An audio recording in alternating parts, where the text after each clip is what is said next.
Thank you for tuning into this no BS conversation about just the good stuff, a no BS guide to success.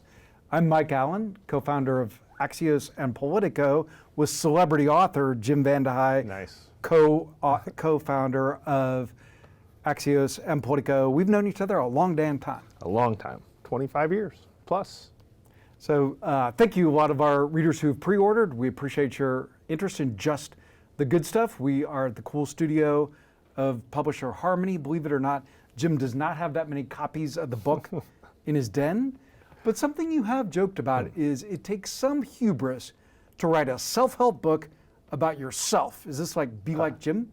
I hate the self-help idea of it, but it's much more like, you know me. Like, I'm lucky, and I think both of us are. Like, you never would have predicted that we'd been able to start a couple of companies, be in the middle of media, and really just learn how to be leaders. And I think there's just a great responsibility, and I kind of have awe with that responsibility of being in leadership. And because we're journalists, we've been able to take a lot of notes together and be able to share it, right? Starting with a column, now with the book. So I think of it much more as sort of passing on management tips that were passed on to us, and just like, how do you deal with all the tough stuff of work in life? Like, we've started Axios 7 years ago, so we've been through COVID, remote work, this sort of rise of a younger generation at the workforce who expects different things than you and I did when we got in. And so helping people navigate that is like it's a cool thing to be able to do.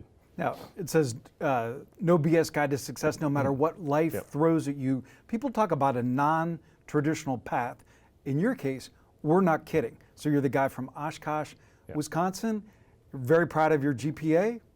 Well, I ended up with a decent GPA. I do talk in there that at one point I did, for a semester, had a 1.4 grade point average, and I use that more. 1.491. 1.491. I was rounding up a little bit, but it's more to state that I opened the book with this idea that had you met me at 19 or 20, you would have said, oh, he's going to go be a good manager at Little Caesars, or he's going to keep delivering pizzas, or he's a nice guy, he's a fun guy. But you wouldn't say, oh, he's going to go cover the president, he's going to start companies, he's going to be able to be in a position of leadership, he's going to write a book. And I say that not to boast or say, whoa, look at me, but it's much more, I think when you grow up in a small town and you don't come from privilege, or you don't come from money, or you don't come from this expectation that you're going to be some kind of superstar, you have a tendency to not think you're going to do big things. And I hope one of the things that the book does is that people who are at a community college or at smaller colleges or just wrestling with, like, what are they going to do with their life, hopefully they read it and they find some lessons and maybe some inspiration from it that, hey, I can do bigger, better things than I might think I can at this point. And I think I'm living proof of that. And I think there are things that you and anybody can do if you apply them to your life that are going to probably enhance your chances of being successful at work. And I think people should think a lot more about success at work. You just think about all the time we spend at work, or getting to work, whining about work, whatever. It is most of your waking hours, and especially for people who love their jobs, it's almost all of our waking hours. So why shouldn't you think about making the very best of that, being something where you're around people you enjoy being around, where you're doing things you enjoy doing, and where each and every day you can kind of go to bed and say, I'm a little bit better than I was yesterday.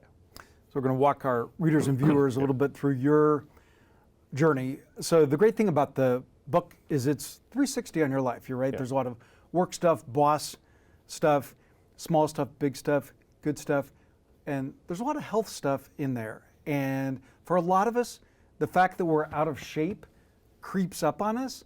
For you, it came in a jolt. I mean, I was really unhealthy. I just can't, I grew up in Wisconsin, where you think like pizza's a vegetable or whatever, right?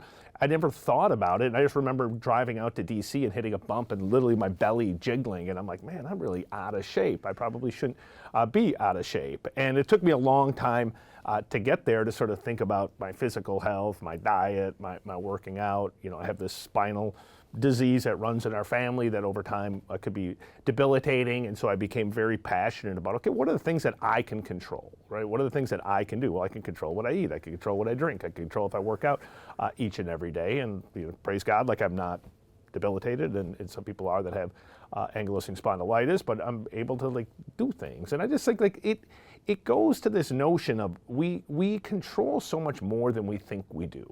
I'm always shocked by how many people just kind of let life push them along. Whereas like, well, no, you actually control the relationships you're in, the friendships that you hold, the place that you work, the decisions that you're going to make about your health, the decisions about how you're going to spend your time. And we're lucky we've been able to think a lot about it and put it into our own lives. And I think we're living proof we're probably happier, healthier, and I would like to think more helpful than ever before, right? At some point you have this obligation, I think, when you're in a position of management or leadership to try to pass it on, and whatever tricks that we've learned, help our team learn that, but even people outside of Axios. So you and I have been friends for 23 years, and it's very rare you can date a friendship to an exact moment, but I know the exact moment we met. Yep. So we were in Genoa, Italy. We were both covering President George W. Bush, I for the Washington Post, you for the Wall Street Journal. Back then, you filed for the paper, you were done. There was none of this 24/7 coverage. So I'd written my story for the Washington Post, and I was letting loose. So I was on the Lido deck at this cruise ship. They put us on a really crappy cruise ship. They told us that it was because they could secure it. Yes. The truth was there was no hotel rooms. This is a cruise ship where like the water laps up against the door of your stateroom. So I was up drinking. It was 3 a.m. Jim VandeHei, up-and-comer at the Wall Street Journal, got up to write his story for the Asian Wall Street Journal. I still remember you were there in sandals. You're going to the filing center to file your story.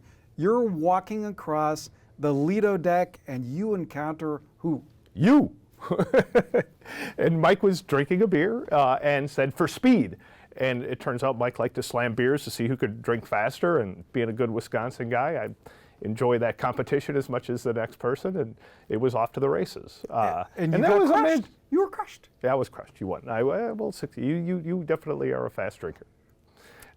But it was a great time. I mean, you think back then, because that was back when there was all the trade riots, right? They basically locked down Genoa, Italy, and I think they literally had nowhere to put us. So they did put us on this crappy cruise ship. But like those were, I now look back and it feels like 50 years ago, but it was like the good old days where you only had to file once or twice, and there was a group of us traveling with the president, and we were lucky we got to see and go to places that you never otherwise get to see or go to, and experience things that that you don't get to. And I never took that for granted.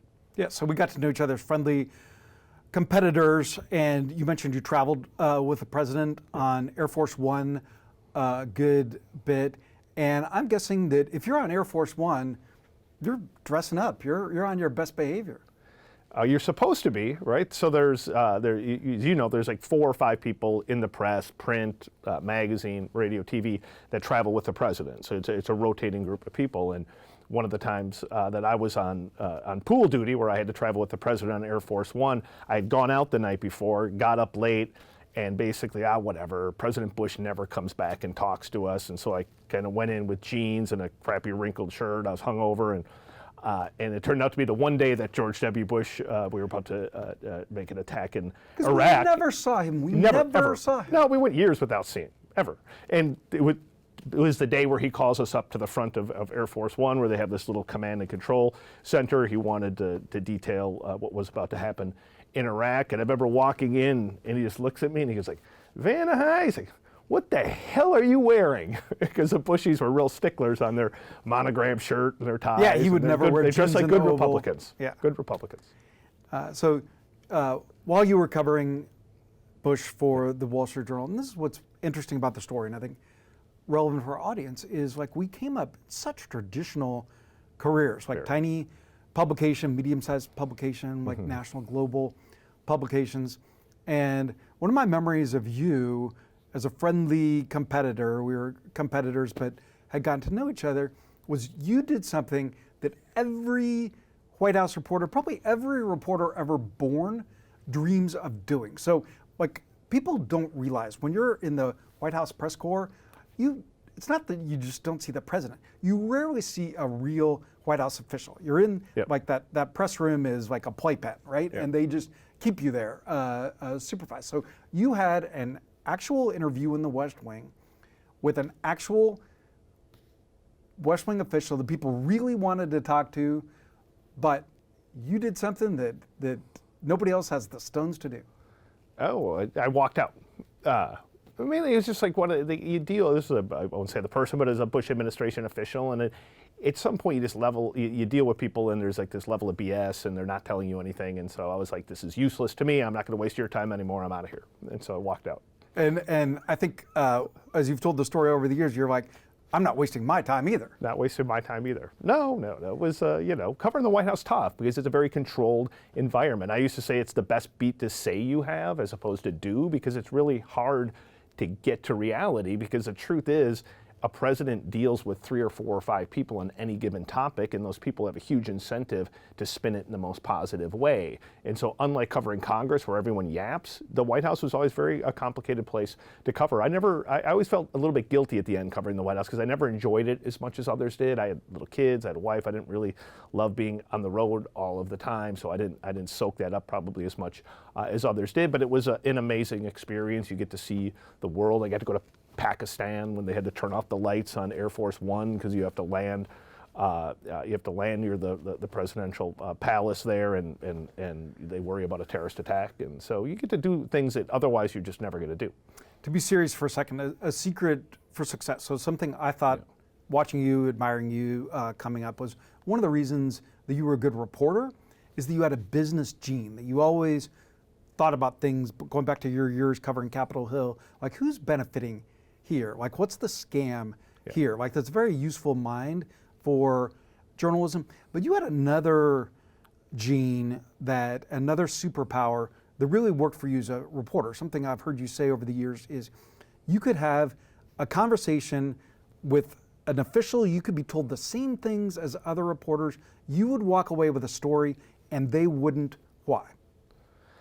It was just, I always had a pretty good eye and ear for news. And you could read people. I could read people, and I think I reverse engineer everything about any success that we've had. And now looking back, it turns out that actually playing poker a lot and going to bars and dealing with people from all different walks of life, having had a really great work ethic, not really caring that much what people think of me, like those things ended up being really helpful in journalism and being able to be really attentive and curious. Because I didn't pay that much attention in school, like I feel like I'm constantly learning ever since. So I'm curious, I'm asking questions, I'm listening. And one of the things that I think I turned out to be good at is like fact pattern recognition. I could just look at all the different moving pieces. What is this person saying, but also what's happening in the economy, what's happening more broadly in culture and politics, and be able to put those pieces together. Well, lo and behold, by the time you become an entrepreneur, that's kind of what being an entrepreneur is. It's having like passion around a topic, some curiosity, and being able to look at, okay, what's happening, in our case, starting Politico, what's happening in media, where is there an opening, what might the business of that look like, how do you motivate people to do something different and cut against the grain. Turned out those skills, which I never knew at the time, we never thought of ourselves as entrepreneurs. It's not like we were sitting at the Washington Post fantasizing about starting a company every day. It's just we had an idea. That idea took on a momentum and a life of its own. And 6 months later, lo and behold, we left the Post, you left Time Magazine, we start Politico, and we happened to start the company. And so much of life is just luck. We started the company when President Obama and Hillary Clinton are squaring off against each other. Massive story.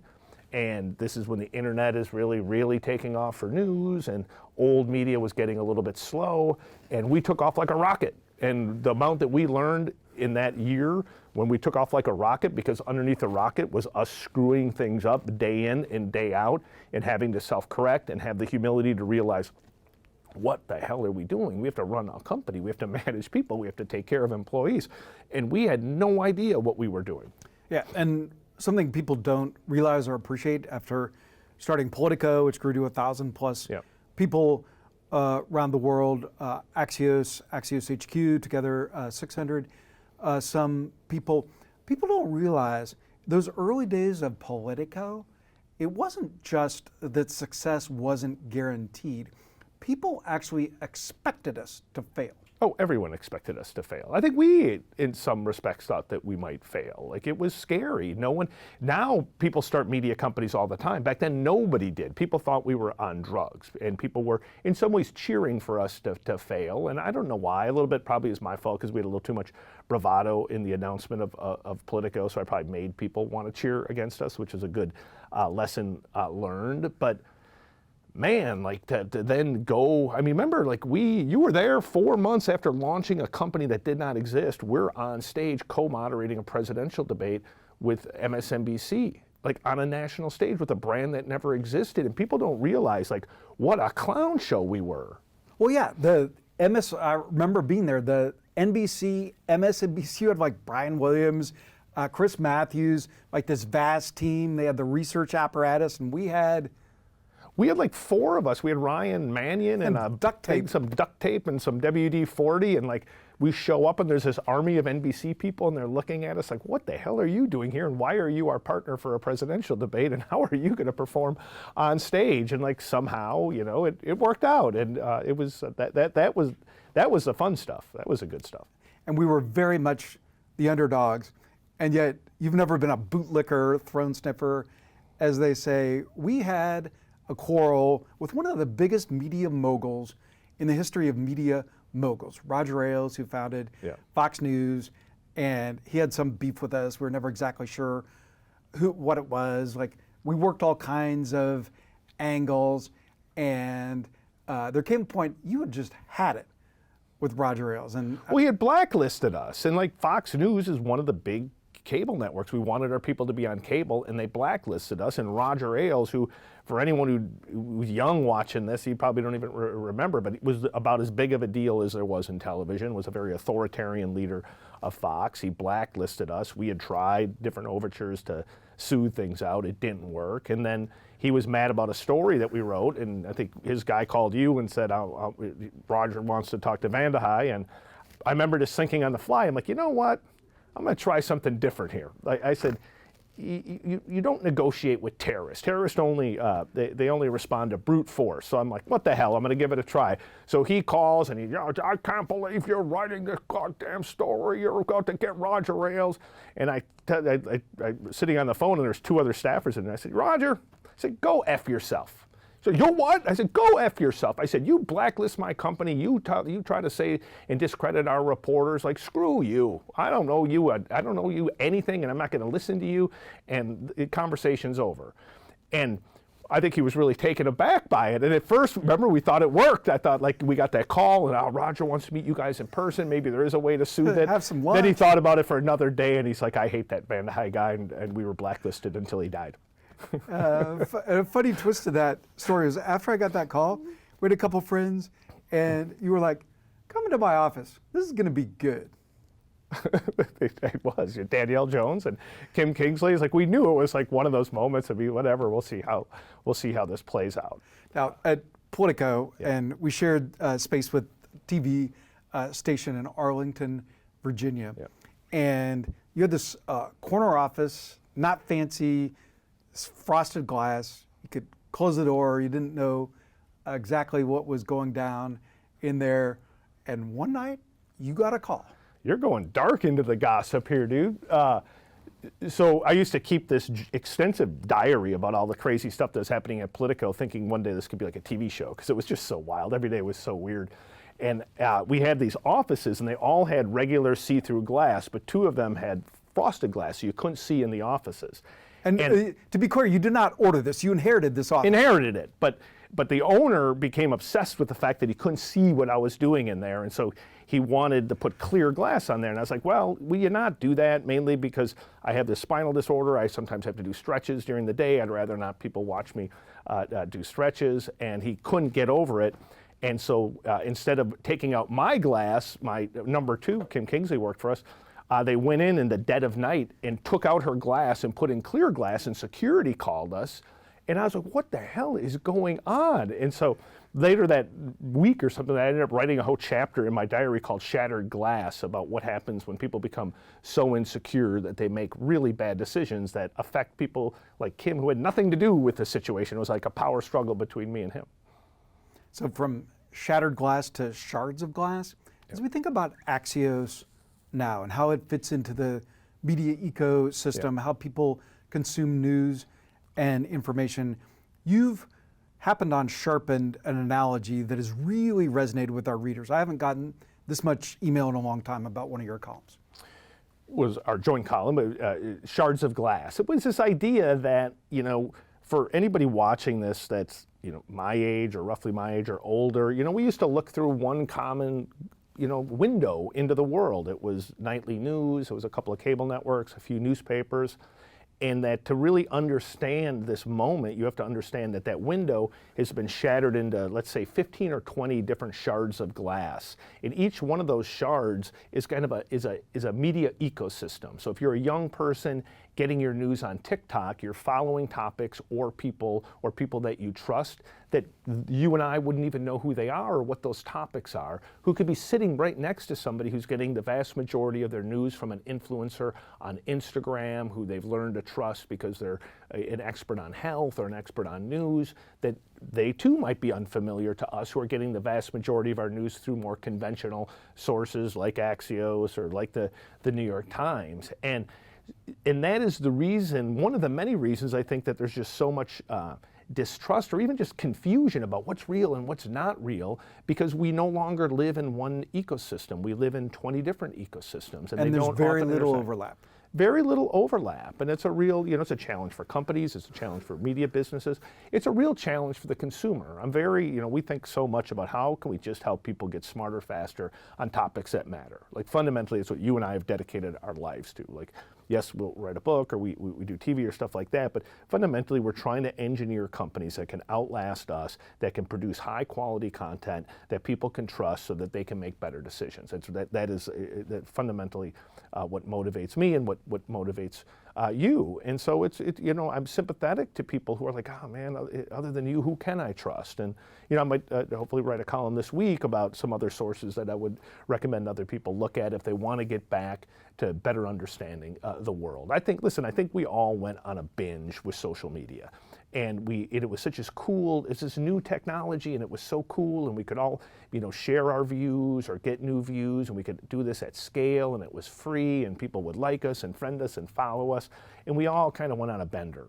And I think it became very, it went from being this like awesome route to connection to like really a lot of mind pollution. And I think one of the things I tell people, family members, whoever asks, is like, maybe stop getting news on social media or stop following any piece of information that you don't actually know the source, and go back to finding sources like Axios or like the New York Times or the Wall Street Journal or whatever that you feel like and know that in your heart of hearts and in your mind they're getting to the closest approximation of the truth most of the time, so that you can reset things and understand that a lot of things that people are hyperventilating about are silly little things that are just propagated and then amplified by a few really partisan voices who happen to have massive followings. So it creates this feeling of something being big when it's actually trivial. Yeah, you say step away from the news Doritos.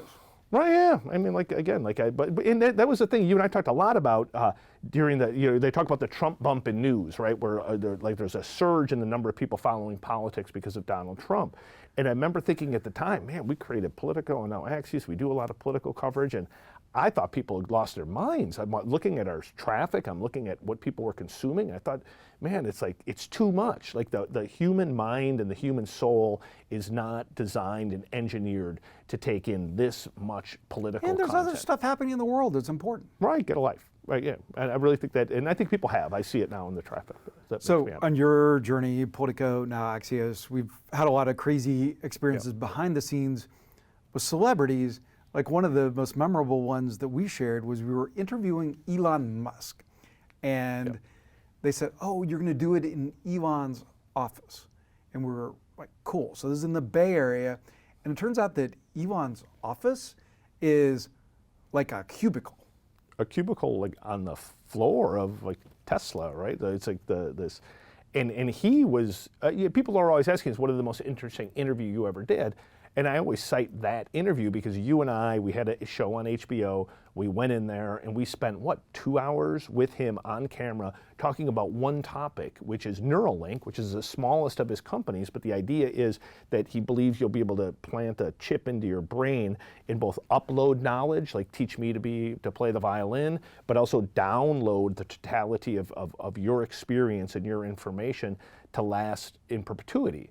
And like to me, that's wild. And we went and I remember him, and you got to see him in full because he was so pained by artificial intelligence, and this was before people were really talking about artificial intelligence all the time. He was so pained by its possibility, he started to weep at different times. Like it was just this crazy interview because he's both like brilliant, but also like you're like, oh, if someone told you tomorrow that it turned out he's a robot, you'd be like, oh yeah, okay, I saw that coming, right? It was like, it's just one of the oddest experiences. We were sitting there waiting. He came in. He's like, oh, I've got Bolero in my head, and starts whistling it, and like we weren't there for like an awkward amount of time. I think it was on camera. Really awkward. If you go back and look on the HBO show, I think you could see it there. But like we've been lucky to interview a lot of really interesting people and be able to really push them on topics that matter. And that's why, like, how can you not love what we do?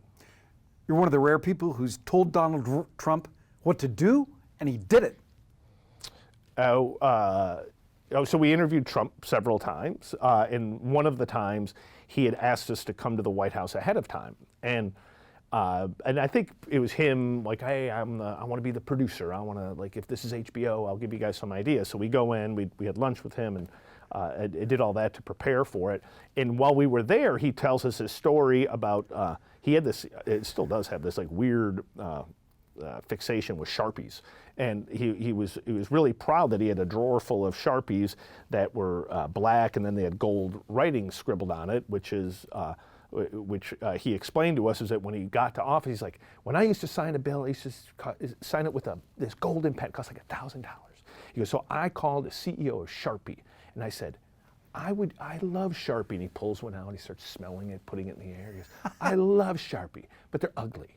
Like if you could make like a presidential Sharpie, I might use it. So what do you do if you're the CEO of Sharpie? You create a whole line of Sharpies that are black with Donald J. Trump written in gold on them. So we had those, and he tells this funny story about this. And now he's like, now I sign a bill with a Sharpie, and it costs $1 effing. So we get done doing it. A month later, we go do the interview.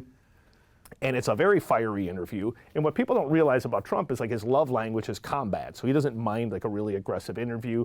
I remember like it ended with like me and him going at it where I was saying like your rhetoric could easily cause the death of journalists, the way you talk about the media, and that bothers me. So we got into it over that. An interview ends, and I'm like, "Oh, sir, this is the HBO, and man, we like love scenes." It's like, is there any way you could go back into the Oval Office and you could retell the story of the Sharpie, which he did, and showing like how much like his mind just works as a marketer. He's telling this story. It's on camera. HBO is shooting it, and he stops. He goes, "Can you do me a favor? Can you cut this down to say 1 minute? I look like I'm doing a effing commercial for Sharpie." So it's like it was brilliant TV. My most embarrassing moment as a reporter, we shared an experience with Robert De Niro. Mine ended badly for me, yours ended badly for Robert De Niro. So there's not a lot of things I'm good at. I can't throw a football, right? Like I can't do a lot of things, but I'm good at this. Like I like talking to people. So I did an onstage interview with Robert De Niro. I'd really prepped for it. Like I knew what he wanted to say about film. I knew all his passions. And we're sitting here like this, and he gave me nothing. And there's a live audience. Jim was there. Your wife Autumn was there. It was so painfully embarrassing. It was so obvious that I was flailing. Like there was nothing that I could do. Yeah. Turned out he wanted to talk about politics, not movies. And I was asking him only about movies and staying away from politics. So total disaster. But then I passed him off to you. That was the most awkward interview. I mean, I've watched you do 1,000 of them, and it was the only person I've ever seen you not be able to get anything out of.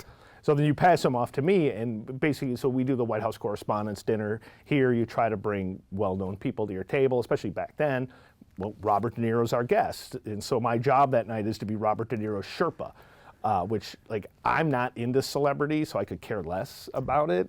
But it was kind of my gig. It was sort of part of the deal of taking care of him. And I remember taking him to the bathroom and texting my father saying, "Dad, you're not going to believe it. I'm taking Robert De Niro to the crapper." So I got that memory out of it. But then I had to keep him all night. I finally dropped him off at a party at midnight, I think at the French embassy or the Italian embassy. And he had very particular taste about his gin and the temperature and the ice cubes and the cucumbers, and he gives me his order, and I said, "With all due respect, sir, I said, I'll get you a glass of vodka, I'll get you a glass of gin, but then you're on your own. So good. Now, I know this will shock our longtime readers, fans, viewers here, but you once were a character on Saturday Night Live. I was. They did a MSNBC thing, and they're like, now we're bringing you Jim VandeHei or something like that. We didn't know they were going to do it. There happened to be someone in the audience that we knew who texted, dude, like, I think they just made fun of you on Saturday Night Live. And then I think I'd gone to bed. I go to bed early, and our phones blew up of like, oh my God, you're being spoofed on MSNBC, and I think it's on Saturday Night Live, and I think it's the first time 95% of my friends back in Oshkosh realized I had a job. And moved to DC. And that was fun, but there was a time that we were the butt of a joke, and the jokester, the humorist, was Barack Obama.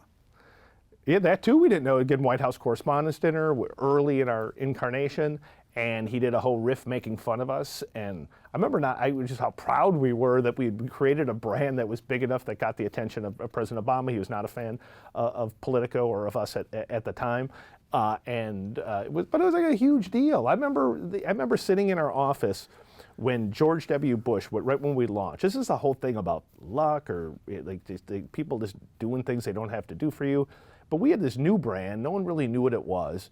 And we didn't even know that President Bush knew what we were up to. And he calls a press conference and he calls on you, and he just stops the press conference. He says, Mike, like, tell me, he goes, you work for a new publication, and you tried to like brush it aside. Oh, I work for Politico. He's like, no.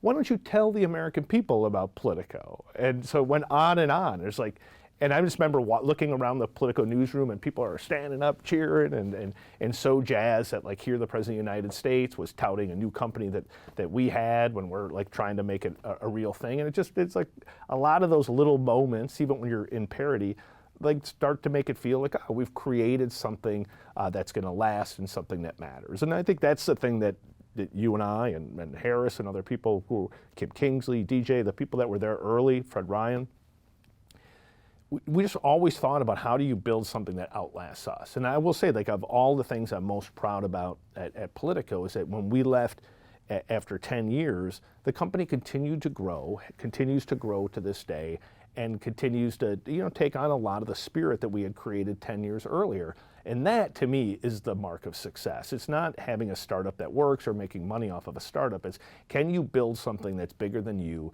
that lasts hopefully forever, that does some good societal good, right? That makes people smarter on really serious content. And so like that is like such an achievement. And then for us to be able to do it at Axios, and really not to be cheesy about it, but to do it with people that you truly like love and like you love being with and you learn from. And I think you and I were talking earlier about this, and like your Dale Skirman, who's my brother-in-law and a great friend to both of us, was like asking you about like where do you learn how to be a leader? And it's not like I always looked at myself as like a combination of and beneficiary of you or of Kim Kingsley or of my wife Autumn or my father, who's got great work ethic and just like all about being a truth teller. And like you end up being a combination, an amalgam of all of those people. And I think all of us, even if you're not in a position of leadership, we are leaders. Like people look to other people for an example of how to live or how to handle a difficult situation. So having been around a lot of people who had really good values, who did the right thing in tough situations, I think I was able to absorb that. And I think that requires a little bit of humility, right? The humility to just see that other people are better than you, and you want to like, I want to soak that up a little bit. I want to be like Mike. Yeah, like one of your true life hacks, and this actually would be a good chapter in this book, like something I noticed about you over the years. As a reporter, you ran circles around other reporters, including me. And one of your superpowers is you would walk into a new organization, you would look around and you would talk to who? I don't know. Who did I talk to? Like one of your things was like, who's the best person here? I'm going to walk up to them and ask them their thing. Yeah, or anywhere, right? Like again, part of that's being a reporter would be like, I was fascinated by who's great at what they do. When I worked at the Wall Street Journal, David Rogers was a legend. Like, how do you do what you do? Like, I'll take it. Like, how do you do that? To go to the Washington Post, and like Peter Baker's a much better writer and conceptual thinker than I was. How do you do it? And I watch him, I'd study him, and I would try to pick that up. You were much more energetic, much more prolific than I was. I tried to take a little bit of that into my game. And I do disagree. Like, I think I was a very good reporter. I thought you were a much better reporter than me. I thought that John Harris was a much better writer than me.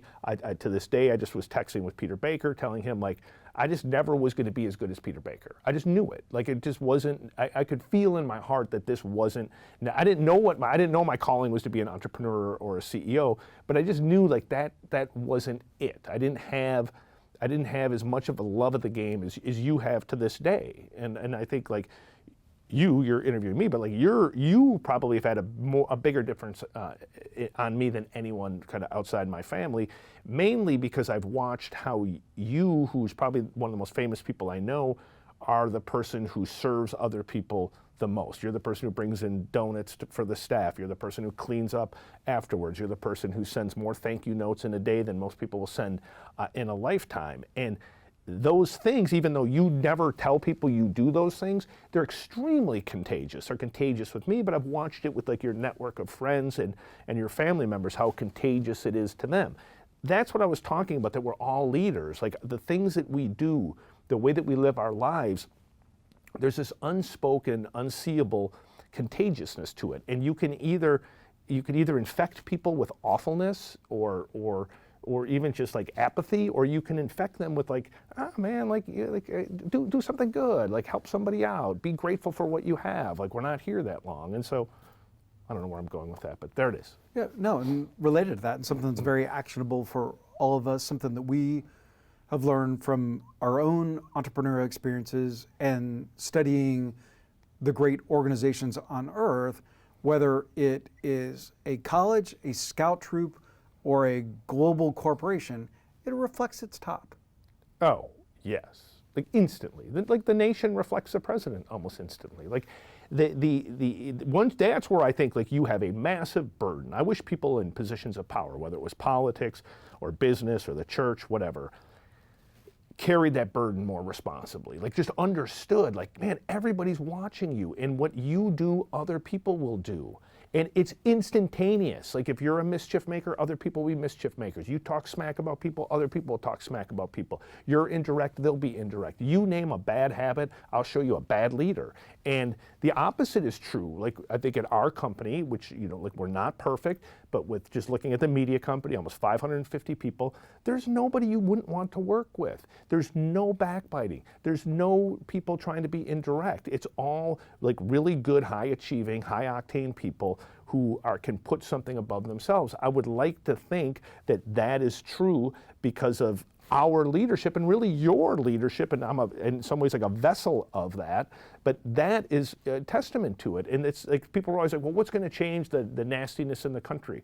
Ultimately, on the political side, it's your political leader, somebody who can figure out the right language, the right topics to be able to bring people together and realize you live in an amazing country, right? If a dope like me could have been sort of on a trajectory to being a pizza delivery driver and could go on to ask a president whatever the hell he wants to ask without having to worry about going to jail, that could start 2 companies, that could make more money than we ever thought we'd make in journalism, could be on here having people listen because you wrote a book. Like, that's a pretty cool thing. And I think I don't like it when people dog the country, because I think we take for granted, man, like, you can do a lot of cool things here. You really, really can, no matter where you're from.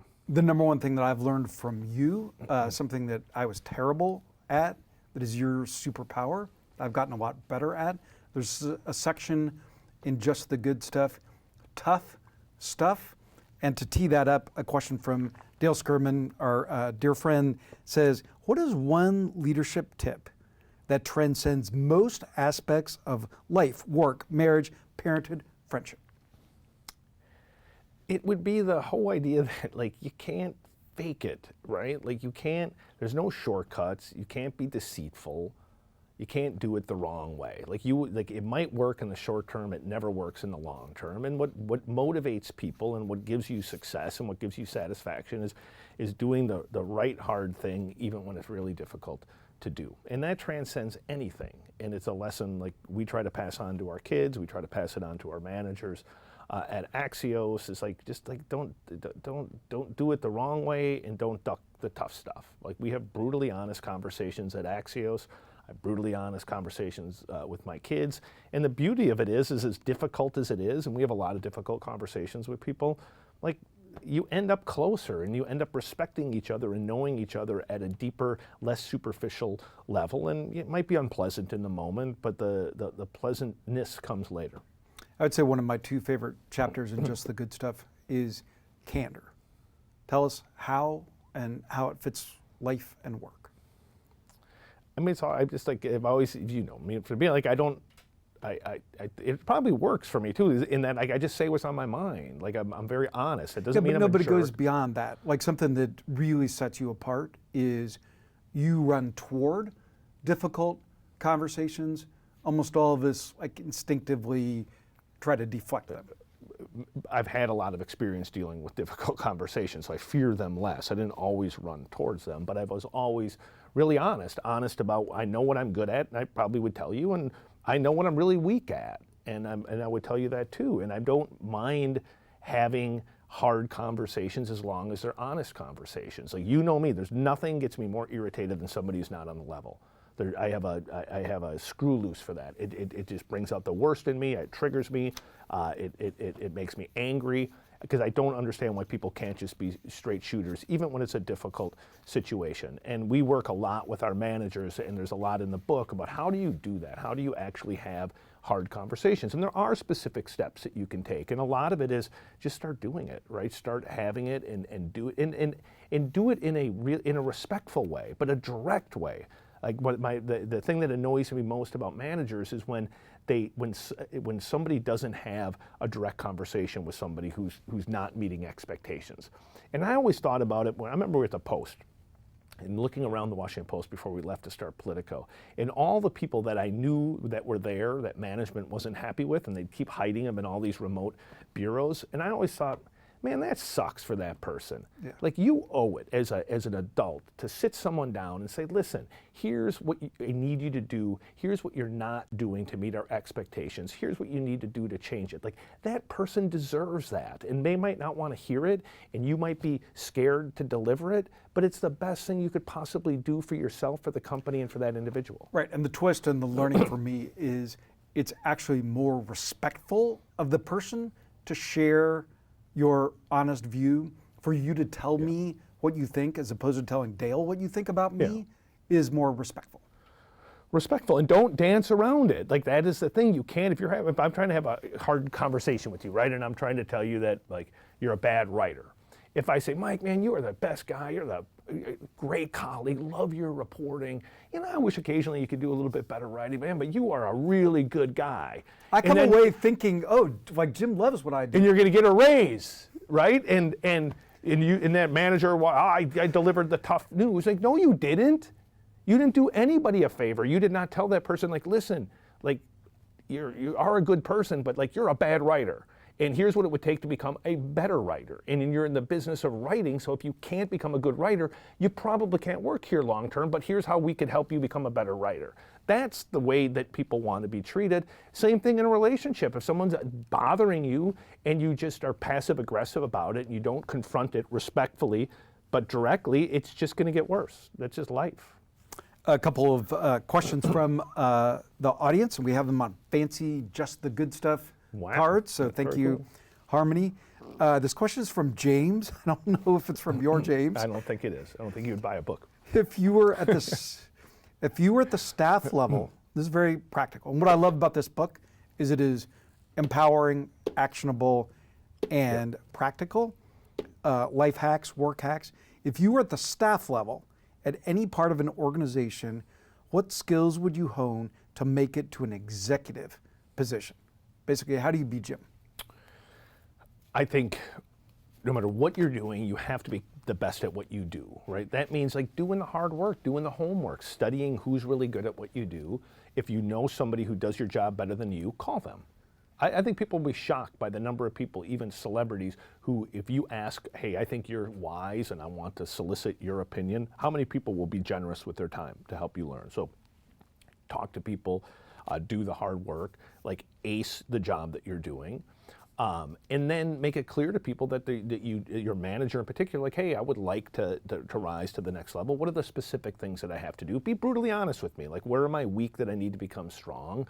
And where I'm weak, how can I become stronger? That's a big one. And this is both in a work setting and a personal setting, is asking the boss. And I had a minister one time. I was having a difficult time, and the person said, you should ask for feedback because you're more likely to take it, which was a priceless insight. Same thing in work. And like, we're always surprised. We don't have an office, we share a conference room, and it always surprises me that people rarely ask, so what do you think? I'm shocked. What should I do? Shocked by it to this day. And you should just ask questions. Like, you should invite feedback. And when you invite feedback, you can't be defensive. You just can't. You have to be actually grateful that somebody would be honest with you. Yeah. So this is one of my things about personnel reviews. I feel like the way that we respond to them usually validates what they said. Yes. Mike's a little defensive. What do you mean by that? I was just yesterday. Yes. No. Like again, I think if you can do that, if you can be honest with yourself, you can be honest with other people, and then study other people, both the good and the bad. Like I think it's really hard to be in leadership and be excellent at leadership if you're not a student of humanity. And the student of humanity means watching who's doing things really good and that impress you and that you think are attributes you want to have, blending them into your game, but also watching the people who you don't like what they do or how they make people feel or how they treat others or the values that sit underneath the decisions that they're making. And don't do that. But if you're not constantly trying to pick these things up and learn and teach, like I'm a much different leader today than I was 2 years ago, and I think I'll be a lot different 2 years from now because we're constantly trying to ask questions and appraise what are we good at, what are we not good at. A very specific page in Just the Good Stuff that I just think is such helpful, actionable advice in taking our own smart brevity advice. Like if you only remember one thing from this conversation, like the great thing about this book, it's great if you're about to embark on your first day of an internship or a first job. It's a great graduation gift. Or if you're the boss, like how can you be a better boss? So like how can you be a good boss? How do you deal with a bad boss? And in that spirit, there's separate chapters, very actionable, very specific on giving feedback, getting feedback. And I think one of the best single pieces of advice in this book is for getting feedback. You say, don't necessarily respond in the moment. Thank them and say, I'll think about that, and then come back to them.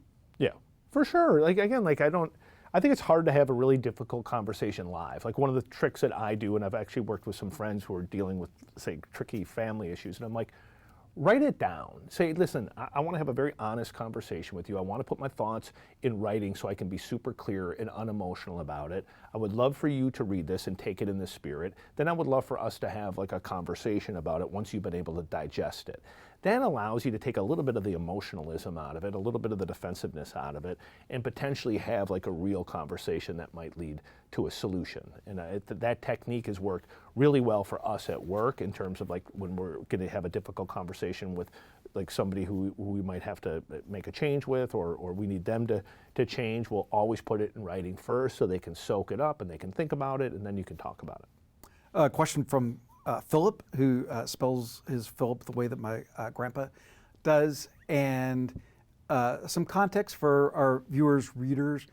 You and I are very fortunate that our co-founder, Roy Schwartz, someone that shares our values, is a dear friend, and we can honestly say, and I think this is why the three of us as co-founders of Axios have such an ironclad relationship. We debate things. We have never had a disagreement, an argument. One of the reasons is you can honestly say there would be no Axios without one of the three of us. No Axios without you, for sure no Axios without Roy, no Axios without me. The question from Philip is, and I can imagine this applying to any collaboration, what is your secret for a successful co-founder relationship? One, I don't understand these people who start companies alone. It's so lonely because you're just dealing with things you can't talk to that many people about, and you also have these wins that are only really you and a small number of people have realized it to celebrate it with. So one of the cool things we had at Politico and here is we had a group of people, right, that we could talk to, that we could go through tough stuff with, that we could celebrate good stuff with. So like the secret is like, listen, now you, me, and Roy are together almost a decade. And the secret is like finding people who share your values. Fundamentally, you have to have shared values. Ideally, it's somebody who has a skill set that you don't have. Like Roy's a much better businessman than you and I are ever going to be. You're much better with outward facing and connecting with people and thinking about news than I am. And I try to be good on strategy and kind of the leadership part of things. And so having the complementary skills makes a big difference. Enjoying each other makes a big difference. You go ththrough some really hard stuff. And like we've had, like you said, like I don't ever recall the three of us ever having tension. Like you and I mean, because like we talk 50 times a day and I'm annoying. So like at times you get annoyed with me, but you're pretty good about not snapping at me. But Roy, we never have tension with. And you and I have been friends for 2+ decades, but like with Roy, at the end of Politico, when we were leaving, it was not the best departure. I had disagreements with the owner and a group of us left together. But where Roy went from like somebody I deeply admired as a business person to a lifelong friend was there was a moment where they were trying to divide Roy and me, and they basically said to Roy, whose dream was to be a CEO, his dream was to make a lot of money from childhood, they came to him and said, listen, like we'll make you CEO or we'll make you head of the company, you're going to make a lot more money. The only thing is you have to hide all of this from Jim. And to his credit, he said, not only is that not happening, I'm going to walk out of here, I'm going to walk into Jim's office, and I'm going to tell him what you just said because it's the wrong thing to do. And from that moment on, like we've been, he's now like our co-best friends and co-founders, and that's what's cool. Like if you don't have the friendships that come out of it, then this would be a very empty exercise if you didn't have that, because it's not just you and Roy. It's like we have Kayla Cook Brown, who's been with us now more than almost going on 15 years, who was like a personal assistant, became chief of staff of an entire company, and people become like family. Danielle Jones, been with us on and off for 15 years, like family. We have new people on our leadership team where and that's a tough thing about these startups is like you still have to make tough decisions, you have to make tough appraisals of people, but there's a fraternity and a togetherness that you don't get at other places. And that's why anybody who has a chance, if you have the desire to try to be an entrepreneur, you got to do it, man. You'll just learn more about life and humanity and people and icky stuff and great stuff than you're ever going to learn anywhere else. It's just such a cool, awesome experience. We've now done it 2 or 3 times because we have the HQ, which is a communication software company that we split off. But it is just, it's wild. And it's why, like, I'm 53. If I could, I'd love to keep building Axios into like many, many other companies, right? It's so electrifying. You want to talk about tough stuff. Roy can be tough on himself. And we talked about some advice for if you're coming up in your career. Here's some very like specific actionable advice for any kind of a manager, leader, and there's a chapter on it in the book, and it's called the Roy Rule. Yeah, the Roy Rule is something very few people have the self-confidence to do, which is he always says, I want to try to hire people who want my job and could do my job better than I could.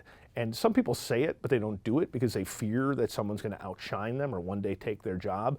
And Roy's theory is like, no, man, the more powerful, high-achieving, high-octane people I have around me, the better I'm going to look and the better the company's going to be, and I'll ride the benefit of that. And it's worked for him marvelously. We have a whole now lineage of people who both work for us or worked for us who are now running companies, starting companies, and that's really cool. You feel like a parent, and a lot of that is from Roy. And Roy's not as public-facing as we are, so of the 3 co-founders, he's not on TV and stuff like that, but like his business mind and his business interest is just, it's understated how important that was. Like you and I have good people instincts and good journalistic instincts.